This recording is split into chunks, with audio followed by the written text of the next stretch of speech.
छठी माता के 2022 में बहुत सुंदर नवका गीत अपने सबके गावे।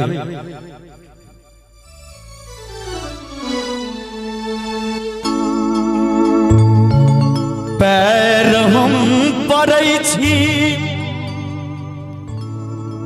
हे ये छठी मैया ये,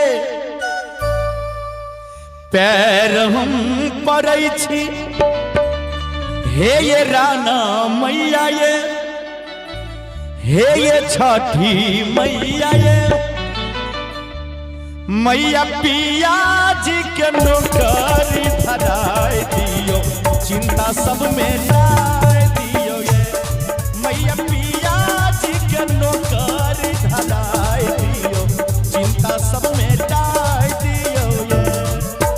पैर हम पड़ै छी आहे छठी मैया ये, पैर हम पड़ै छी आहे राना मैया ये, आहे छठी मैया ये।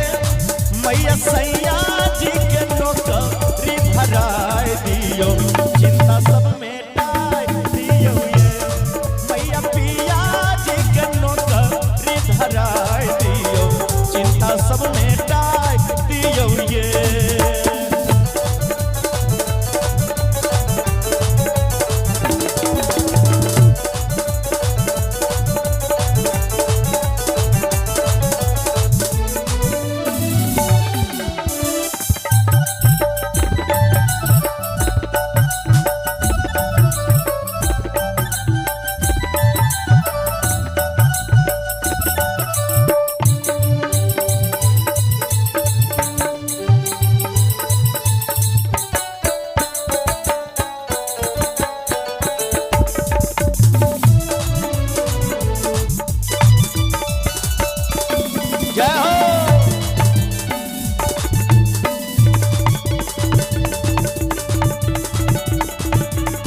पार है मैया सैया जी के यार का पठाए दियो सिर चमकाए दियो मैया सैया जी के नौकरी धराए दियो चिंता सब